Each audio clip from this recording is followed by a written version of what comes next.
The Me Too movement appears to have fallen off our headlines and our public attention. But for the women who raise their voice and break the silence around sexual harassment, sexual abuse, sexual assault, these are very, very lonely battles. Actor Bhavana Menon, only a few weeks ago, I think, broke the anonymity of her 5 year long battle, taking on an extremely powerful actor in her own industry for charges of kidnapping, abduction, and molestation.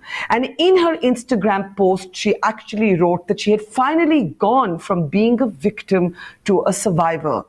To break the silence, as I said, around sexual assault and the battle that she's been fighting, for the first time on camera, opening up about this very lonely, tough battle, is actor Bhavana Menon. So let's bring her up now for a conversation that I know is difficult for her, and it also comes with legal complications. So we have a list of do's and don'ts that we're trying to respect, Bhavana and her legal team.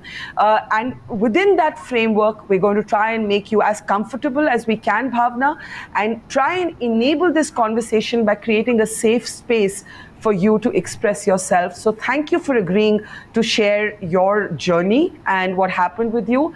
Let me first start by asking you, what made you come out of that anonymous space where you wrote on your Instagram, "Today I'm a survivor, I am not a victim"? First of all, I'm so happy to be here. And let me tell you, I'm very, very, very nervous. And I'm feeling so emotional right now. So thank you so much once again. And thank you. I know how difficult it is to come and speak. So I thank you, and I promise you that we don't have to talk about anything that you're uncomfortable about. So please, this is a safe space for you to be exactly who you want to be. Yeah, so there is always this buzz on social media, I think right now, that this is a tell-all. So I want to clarify that for them, that it's definitely not a tell-all. It is because I'm legally binded not to disclose certain details of my case because it's sub judice, it's ongoing. You asked me about victim to survivor journey. Yeah. Yeah. So it happened in 2017, February 17th. So when it happened to me, my whole life has turned upside down. Um, and I don't know, I was constantly, maybe my mind was constantly searching for something or somebody to find, and so that I can put the blame on and I'll have an easy exit.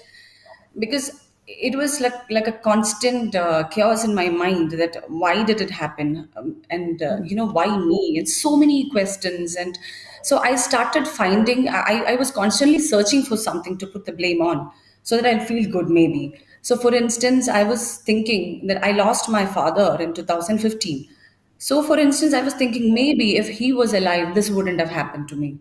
So maybe if I didn't have that shooting on the next day, this wouldn't have happened to me. So so many what ifs, what ifs, what ifs, and then I used to think that maybe it's like a long nightmare. Once I'll get up in the morning, that everything will be back to normal. So there's so many times I desperately wanted to go back to that time before it happened, so that I could change everything, that my life will be normal. So suddenly I'm this assaulted actress, and this victim tag, and so many things all together. So I was blaming myself. So everything, every time I think about it, every time I uh, think about this incident or what happened after that, it was like a loop. Like I'll come back to where I have started and I'll blame myself.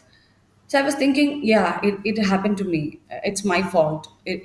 So I don't know, the blame game was going on for a very long time. And then my trial happened in 2020. And I had to go to the court for 15 days. Those 15 days when I was in the court, it was a whole different level of, traumatic experience altogether. So when I came out of that court on that last day, the 15th day after 15 hearings, I came out of that court feeling like a survivor. When I came out of that court, I that's when I realized that I'm a survivor. I'm not a victim anymore. That I could survive this, and I am not just standing up for myself. but also for the dignity of all the girls who will come after me. So that's when I realized, or maybe my mind was finally convinced me that I'm a survivor, not a victim anymore. So that's how I explain it. And you know what you talk about, blaming yourself, that's a very common response that happens actually with those who have experienced abuse and harassment. Somehow we end up thinking that we must have done something. If we had done something differently, maybe we could have avoided it. So, you know, this is one of the most common things that happens with survivors of sexual abuse. But, you know, you were also taking on a very, very powerful man, and he was in the same industry as you. And while there are people who have stood with you, and I know after your Instagram post, for example, Mammootty and Mohanlal were among men who came forward and said, "We stand with you, Bhavna." It must have been extremely lonely. I know that the Kerala Women's Collective was fighting on your behalf, but your name was never revealed till you decided to own your own battle. Where did you find the strength to own your battle, put your name and face to it, as you are doing in this moment? Um, See, the 5 years journey was very, very difficult for me, because you know how it is. The discussions and debates and all happens in channels when something happens. So when this happened in 2017, of course, a huge number of people were standing by me, they were supporting me. But then there is another group of people who are so comfortably sitting in some channels and talking about me. They don't even know me. Some random people saying things like, she shouldn't have done that, she shouldn't have, traveled at night, she shouldn't have. And it's just 7 o'clock in the evening we are talking about. So they were sort of, accusing me for what happened, maybe blaming me. And, and at the same time, there was this kind of a negative PR or like a propaganda happening in social media, that it says that it was premeditated, that I staged this and it's a fake case, that I made it up. I'm just faking it. And all that things, that was very, very, very painful to, see, to listen, to know. I was devastated. Like, something so unfortunate happened to me in my life, and I was devastated and I was broken into a million pieces. While I was trying to pick those pieces up and then to try to stand up and, to face the life again, these kind of things were like pulling me down again and again and again. When they were talking things like I staged this and it was premeditated and hurtful things like that, and they were very hard with their words, they were very comfortable saying that. So sometimes I wanted to scream on top of my lungs to these people, saying that my parents didn't raise me like that. That was like an insult to my parents, to my family. I am not a person who will do such a thing, that I'm not an evil person. So it was, see, my dignity was like already snatched away from me, yet I was victim shamed. And it was very easy for so many of them. It was, very easy for them to just pull me down again. So that hurt me really bad. I was very, very, very, hurting. It was very painful. And I was not on social media during that time. Luckily, I think so that personal attack, maybe I dodged that toxicity bullet. I don't know. I joined Instagram in 2019. Even then, I did get some messages asking me to, like, why don't you go and die? Like, why don't you go kill yourself? And how are you living like this? And, aren't you shamed? Or, that you're going to pay for what you did? And all these things. I'm like, what did I do? So the journey was very, very tough. So when I Instagram on, like I said, 4 weeks back, like in January, I I just wanted to put it out there. I just wanted to let people know that this is what has been happening in my life.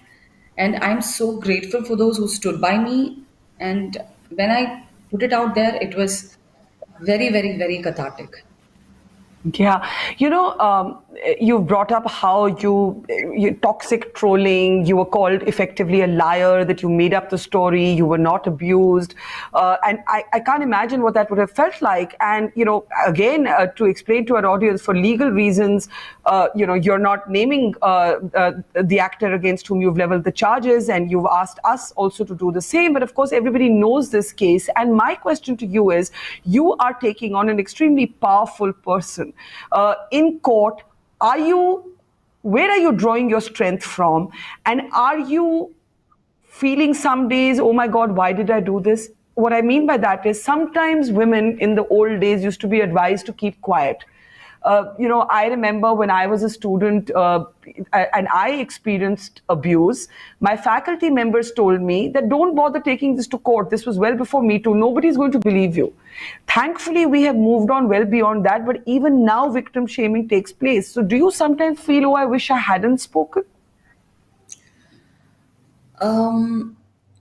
Sometimes, yes, when I'm so vulnerable and I'm feeling very low, maybe, I'll be thinking, like I said, mentioned earlier, like a lot of what ifs is there in my mind. And I wanted to quit for a very, very, so many times. I was so ready to quit.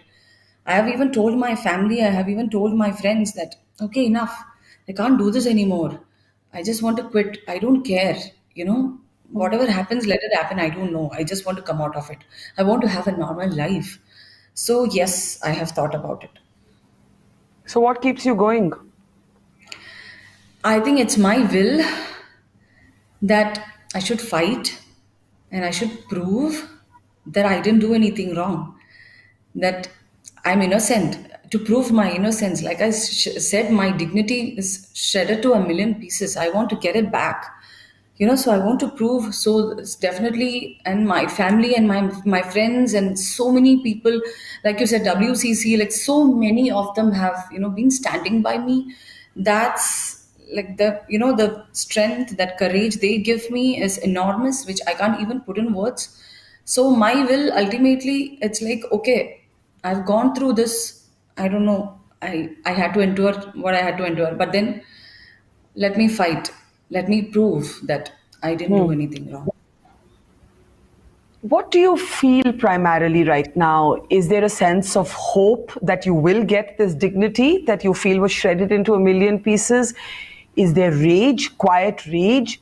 Is there sadness, or is there also fear? Because sometimes what happens is that you feel you're taking on an entire machinery. Like you said, there's big media that is backing the man you have accused. There is social media. Not everybody in the industry is willing to take a stand, though I have to say in your case, the women have been extraordinarily vocal in your support. But what is that emotion right now? Is it more anger, or is it more fear, or is it more sadness? I would say everything. I have this mixed emotions. I am scared. I'm still scared.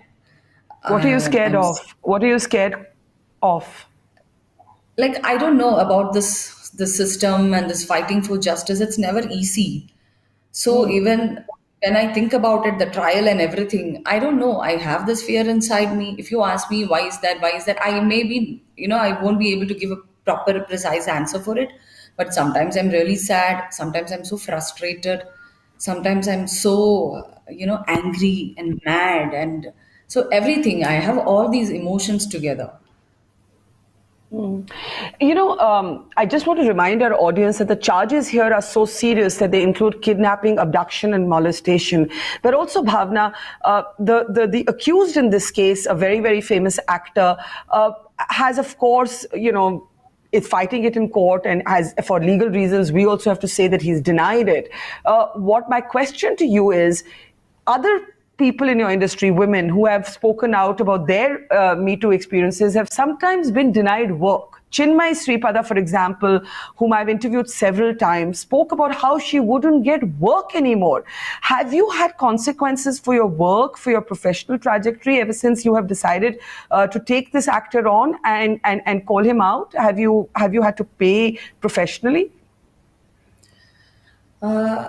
See, I have denied, of course, I've denied work You have been before. denied work. Yes, yes, before the incident, yes, but I don't know how far I can get, to give the details because it's all in the statement. So of course I was denied work. But then after the incident, even then, there's some of them, actually so many of them, like good souls, have offered me work in Malayalam industry. They have in fact insisted that I have to come back and work in Malayalam again. Um so many of them, like good friends of mine from, I don't know if I mean, if I should name them, but then still, from Ashika Bhu to Prithviraj to Jinu Abraham to Badran sir, Shaji Vela sir, like Jayasuriya, like so many of them have actually approached me and offered me work, but I had to turn it down for 5 years because I was too traumatized to come back to that same industry and work again, pretending as nothing has happened. I was not in the right frame of mind with this case and trial and everything. And I don't know. I think I just stayed away from that industry for my peace of mind. But I continued work in other languages. But then, having said that, I started listening to some Malayalam scripts now. I should say that now. Yeah. What has been the toughest thing about this journey? I mean, your post said you are treated like the guilty party instead of, you've been humiliated. You have been treated like you're guilty. Has it been a very lonely place to be in, even with the people who are supporting you? Do you essentially feel alone? How has it affected your mental health? What do you see happening going forward? Are you going to stay the course? Are you going to fight this to the end? Of course, yes. I'm going to fight fight this because I realize that this is my fight and I have to, fight it till the end. Um, and you asking about how lonely I felt. I think, see, I have an amazing supporting system. I'm so thankful for that. I'm so grateful for that, from my husband to my family to my friends to the public. I mean, the audience, they've been very, very kind to me. It is very overwhelming seeing the kind of love and affection and support, coming on my way. I have to thank them. Even when I travel, people will be coming and talking to me, hugging me, and saying things like how they're praying for me, that I should get justice, and they're always with me. All these kinds of kind words. It is definitely very, very touching, very overwhelming, and I should thank all of them for that. Uh, but when, like I mentioned earlier, when I had to go to the court for 15 days, that happened in 2020, and it was not in one stretch, it happened in like a 7 months period. So I was in the court for 15 days, and those 15 days from morning till evening, each and every second of it, I was sitting in that court trying to prove that I didn't do anything wrong, that I am innocent. I am not the one who should be sitting here. That sitting in that court for 15 days, facing seven different lawyers and their questions and cross examination and re examination and all that, that's when I felt very, very lonely. I have this immense support from people. I should never, ignore that. But when I was in the court, there was nobody. The court full of people, yes, but yet I was very lonely, devastated, devastated because going through that again and again and again, proving that I didn't do anything wrong, that I'm innocent. Those 15 days from morning till evening, I felt very, very, very lonely. That's when I felt that it's my fight, it's my battle. At the end of the day, I have to be in the court and fight it out. That I almost felt like it is like me versus the world.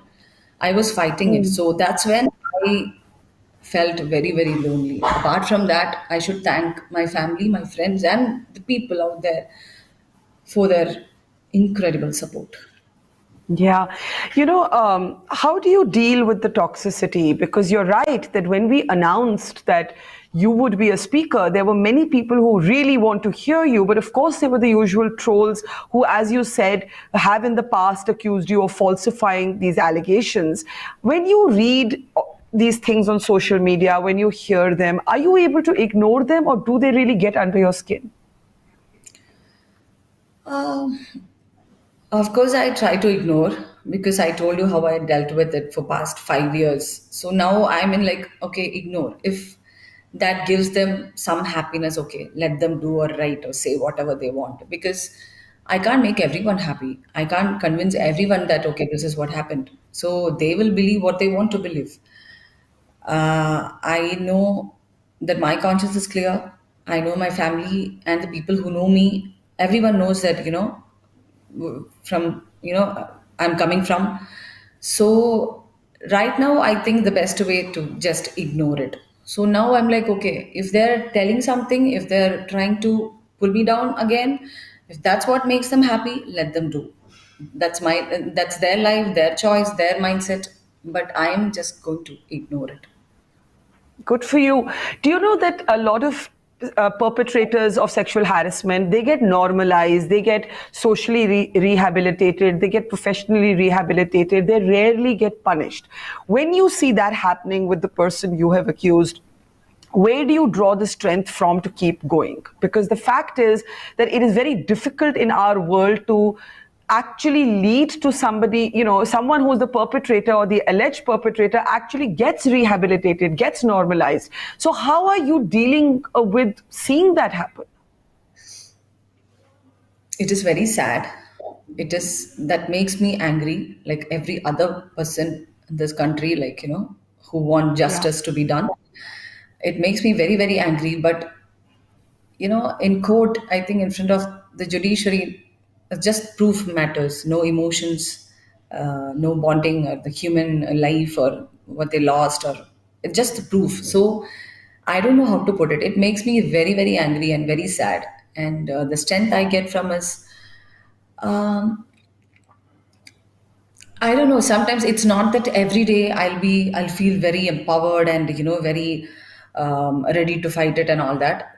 So many times, that so many days that I just wanted to give up and just maybe like go somewhere else, maybe a different country and start a new life and all that. So it is not Yeah. easy, not at all easy. So when I listen to such news or such stories coming up, it is very disheartening, Yeah, I I can think, only imagine. yeah, Yeah, I think sorry, go we ahead. should, yeah, we should normalize the idea or the concept of a person who have gone through a trauma, like any trauma, coming out in public and voicing it out. I think we should normalize that as a society. We should encourage that courage, and that should be normalized.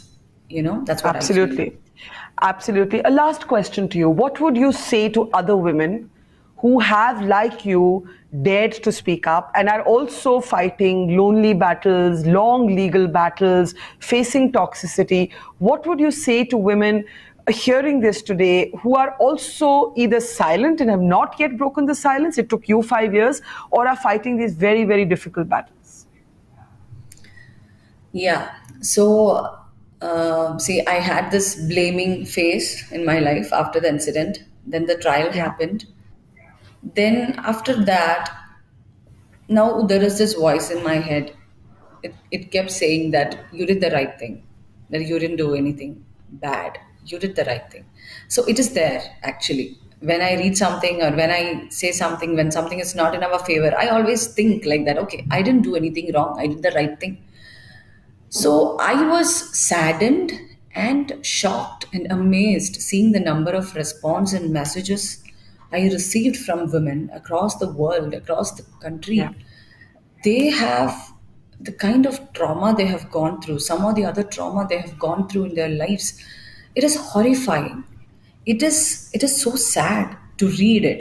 They're saying you represent us, and trust me, that's giving me no happiness at all. That so many women who Yeah. are silent, they have kept these pain, this trauma within themselves because they're scared to open up.